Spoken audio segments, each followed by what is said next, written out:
Three friends, fed up with struggles in their relationships with women, dream of a world where they can finally feel like true kings. Fate grants them an extraordinary gift, a chance to enter a parallel universe where men are scarce and women will go to great lengths for their attention. Now, they face the challenge of discovering whether the real problem lies with the opposite sex or within themselves. What the hell is... A guy named Armin arrives at a trendy restaurant with his girlfriend, Einar, but Armin can't boast about being faithful. He's seeing several women at once, hiding it from each of them. The couple enjoys a romantic evening until suddenly a mysterious stranger sits down at their table. It turns out to be the father of one of Armin's girlfriends, a powerful and influential man who has learned about Armin's cheating. The man calls his daughter to tell her about Armin's date with Einar. Embarrassed, Armin realizes he's in a tight spot. The father threatens serious consequences, and a flustered Armin sees no better option than to rush out of the restaurant, leaving his girlfriend confused and stunned. Armin bolts, but the angry father sends his bodyguards after him, turning Armin's life into a chaotic nightmare. Meanwhile, Armin's best friend Tursun comes home to his wife Alina. Smiling mysteriously, Tursun proudly announces that today is their wedding anniversary, and he has a special surprise gift. Alina jumps up, excited, dreaming of a new car. But the moment turns sour. Instead of a car, Tursun presents her with a shiny washing machine. Her joy quickly turns to bitter disappointment and frustration. Suddenly, Tursun realizes he doesn't have enough money to pay the movers. He checks his stash and finds the jar completely empty. Frustrated, he demands an explanation from his wife, but Alina claims the money is shared and admits she spent it on an expensive dress. Later, the couple watches TV. Alina reminds Tursun that he never gives her gifts, so she had to treat herself. Surprised, Tursun insists the washing machine was a great present. Alina envies a friend whose husband gave her a trip to Europe and never says no to her, but Tursun stands by his choice, convinced the washer is way more useful. Meanwhile, Armin is forced to hide from hired goons, constantly looking over his shoulder, terrified they'll find and finish him off. He desperately calls Tursun, hoping for a safe place. Tursun invites him over and tries to lift his friend's spirits, jokingly bragging about his washing machine purchase. He asks Alina to cook something for Armin's visit, but she refuses, suggesting they order pizza instead. Embarrassed to serve takeout to his friend, Tursun wants to keep up appearances of a perfect family life. Alina suggests tossing the pizza box and claiming she made the food herself, then gushes again about her friend's husband who treats her to fancy dinners. Feeling hurt, Tursun storms off,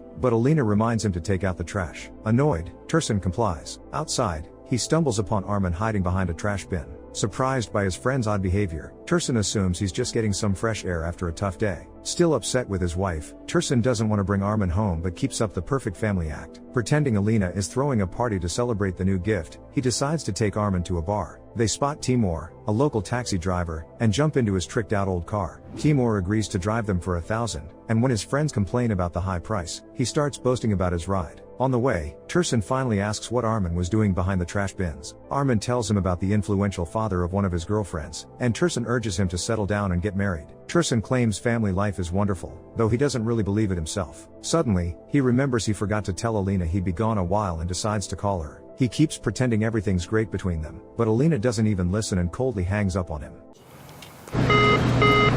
Cynical Timur admits he's only truly happy with his beloved car and doesn't bother with relationships or women. Suddenly, their taxi gets stuck in a traffic jam, crawling along at a pedestrian's pace. The three guys spot a girl named Sophia stranded on the side of the road. Her car won't start. Desperate, she asks for help, but the smug men just laugh and drive off. Not wanting to waste time in the jam, Timur decides to take the oncoming lane to get around it. But as soon as he swerves out of his lane, the police pull them over. Terrified, Timur realizes his driver's license is expired and asks Armin to take over. But when they switch seats, it turns out Armin forgot his license at home. The taxi driver tries to sweet-talk the officer, hoping to avoid trouble, but it doesn't work. The stern cop orders Timur's car to be towed to the impound lot. Stranded, the friends are left on the side of the road without a ride. Then, almost like magic, Sophia appears in a working car. She introduces herself as a driver for a women-only taxi service and generously offers them a lift. Reluctantly, the guys get in. Timur resists the most, feeling that riding in a women's taxi is humiliating, but he has no choice but to accept. On the way, Sophia explains that they usually only transport women and children, but seeing the trio in trouble, she broke the rules to help them. Timur, sitting up front, doesn't buy it and suspects she just wants to make extra money, but Sophia even offers them a discount. Meanwhile, in the back seat, Armin asks Turs if he can crash at his place after the bar. Turs agrees at first, but then, wanting to maintain the image of his perfect marriage, says that relatives are visiting Alina and will be staying overnight. Armin points out they overheard Turs talking on the phone, but Turs insists everything is fine with his wife. Then he notices that Armin's got his own issues. Otherwise, he wouldn't be hiding between the trash bins. Armin realizes their problems all come down to women, but Timur interrupts, reminding them that since they're in a women's taxi,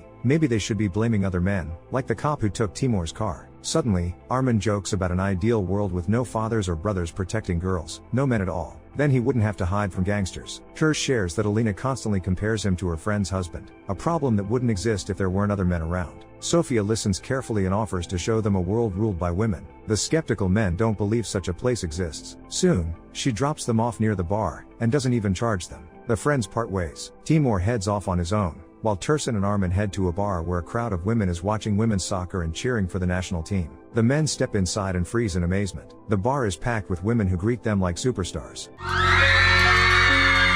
Excited female patrons offer them free drinks and services, snap photos with their phones, and try to strike up conversations. Shaken, Armin decides to invite his friends to this one-of-a-kind glamorous bar, but when he checks his phone, he finds that all his contacts are women's numbers only. Puzzled, Turs asks if they can put on a men's soccer tournament, but all the women just laugh. Then Armin asks about the men's restroom, but the waitress explains there isn't one. Stunned, the friends rush outside and realize they've truly stepped into a world ruled by women. In growing despair, Turs tries to find at least one man, but Timur suddenly appears and tells them that even the police officers here are women. Then the mysterious Sophia appears and explains the unwritten rules of staying in this female world. Men can only remain for 1 day, during which they won't see a single man, only 7 billion women. The main rule: no photos or videos allowed. Phones will automatically block cameras if they try to capture any visual proof of this world's existence. Sophia hands Timur the keys to his confiscated car, making him the first male taxi driver here. The friends are overwhelmed, unsure what to make of it all. Worried, Turs frets about Alina and insists they return home urgently. Sophia calmly reassures them that 1 day here equals just 1 second in the real world, so no one will notice they're gone. Fueled by newfound freedom, the guys explore the amazing city, drawing admiring glances from women everywhere. Entrepreneurial Timur sees an opportunity to make some money thanks to his uniqueness, but concerned Turs can't stop thinking about his wife and demands they leave right away. Suddenly, police officer Namuva stops them.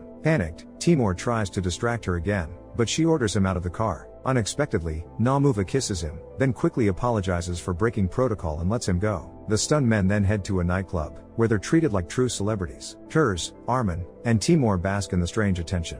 Flirty Armin tries to charm a waitress named Diana, but she's firm, calling him arrogant and too forward, then walks away coolly. Satisfied, Turs notes that even in a women's world, some ladies still have pride. The friends continue to enjoy themselves, until a security guard asks Timur to leave, saying a mysterious visitor is waiting for him. It turns out to be Officer Namuva, but Timur pretends not to know her. He nervously returns to his friends, urging them to leave the club quickly to avoid running into Namuva again. Turs agrees, eager to get back to Alina. Armin tries once more to get Diana's number, but instead she hands him the bill, explaining that while men get everything free, they have to pay for the women's entertainment. The astronomical total far exceeds their limited means. Clever Armin suggests they just run. After all, they're only here for a day. But when the friends refuse to pay, all the women around them suddenly begin to transform into men.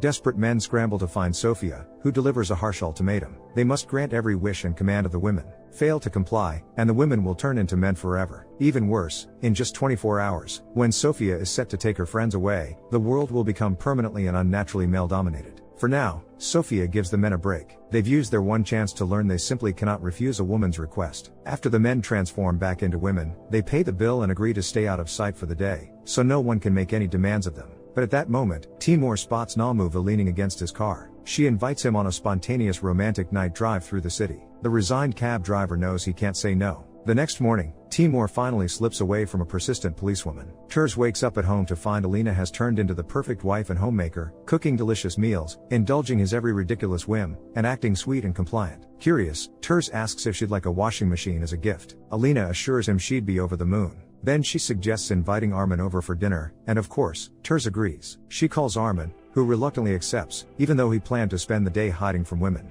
No sooner does he step outside than an elderly woman calls him over, asking for help carrying her heavy groceries. Meanwhile, Timur decides to wait out the 24-hour rule in his car parked in an abandoned lot. Unable to sleep, he turns on the radio, only to hear a woman's voice inviting him to a honey fair. Timur can't refuse. At the grandmother's house, Armin finds himself doing everything from laundry to scrubbing grimy floors. Embracing this strange new life, Turs feels a rare and unexpected happiness. He tells Alina not to ask anything of him for the rest of the day, and she agrees, though first, she asks to go out to a restaurant. Turs reminds her she already invited Armin for dinner, but Alina decides to ask him to come later instead. Having finally escaped the grandmother, Armin strolls through the sunlit park and meets Diana, an aspiring artist in need of help. When she realizes he's one of the 3 men from last night, she apologizes for her rude behavior at the club, explaining she hates waitressing and often takes it out on customers. Diana shares her passion for painting, and a warm conversation gradually blooms between them. On the way to the fair, Timur keeps taking strange detours because his GPS speaks in a woman's voice. Soon, Namuva spots him again and begins to follow. Meanwhile, at the restaurant with Alina, Turs realizes he's going to be footing the entire bill for everyone.